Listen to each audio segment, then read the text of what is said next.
Reality TV can go light on the reality sometimes, and presenting events as authentic and unaltered while secretly scripting and staging important scenes is common. Here are a few events that survivalist Bear Grylls didn't really have to survive, but it sure made for a better story on screen. The Sierra Nevada mountain region is home to some of the last truly wild horses in the United States, and wild Mustangs have lived in this area for centuries. In a Season 1 episode of Man vs. Wild, Grylls was shown attempting to lasso some of the steeds, but it turned out that these Mustangs might not have been so wild after all. The crew reportedly hired them from a trekking station near their filming location. These were actually relatively tame animals that were accustomed to being around humans, according to a Sunday Times of London report.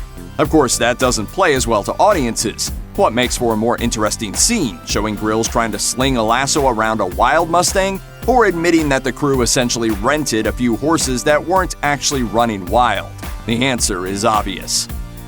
Everyone knows that an active volcano poses a threat because of all the lava, and there are other dangers that can be present, like toxic gas. In an episode of Man vs. Wild, in which Grylls explores the Mount Kilauea volcano in Hawaii, he's shown working to avoid patches of molten lava and clouds of so-called killer gas. But a safety advisor for the show told the Sunday Times that while the gas should be avoided in large quantities, the drama on the show was heightened using off-camera smoke machines. As for the lava itself, the crew used burning coals to make the scene look more dangerous. An active volcano is scary enough, they probably didn't have to add all that.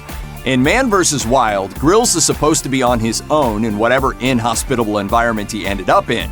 After all, it's called Man vs. Wild, not Grylls and his crew lending a helping hand versus Wild.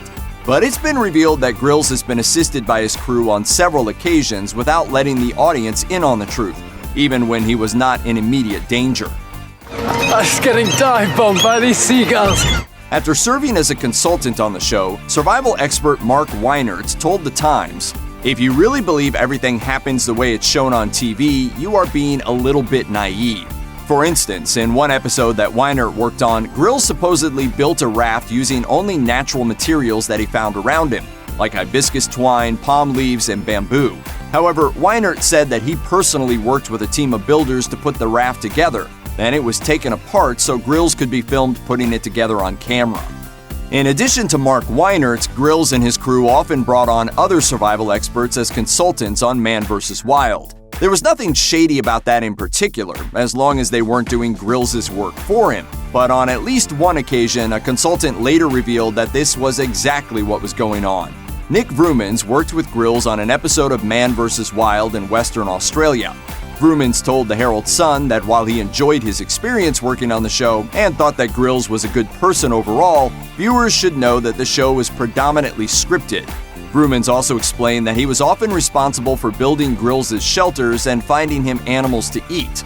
In this episode, it was snakes. Admitting he was disappointed by the final cut of the episode, Vrumans added, "Whatever he does isn't survival, but it's definitely entertaining." Les Stroud is the host of the show Survivor Man, which had a similar premise to Man vs. Wild. But Stroud insists that his show was a much more realistic picture of what it's like to survive in the wild, and Man vs. Wild was basically a sham. Stroud is not a big fan of Grylls, and he made this very clear in a Reddit AMA in 2013. He stated that many of the survival skills that Grylls had taught on the show would actually not be very helpful. For example, Stroud singled out an episode in which Grylls was shown squeezing drinking water from elephant dung, something Stroud claims would be impossible unless the crew specifically soaked it with water beforehand. That is a first. Moral of the story? Man vs. Wild shouldn't be seen as a realistic documentary-style show. It's entertainment above anything else. Check out one of our newest videos right here. Plus, even more Looper videos about your favorite shows are coming soon. Subscribe to our YouTube channel and hit the bell so you don't miss a single one.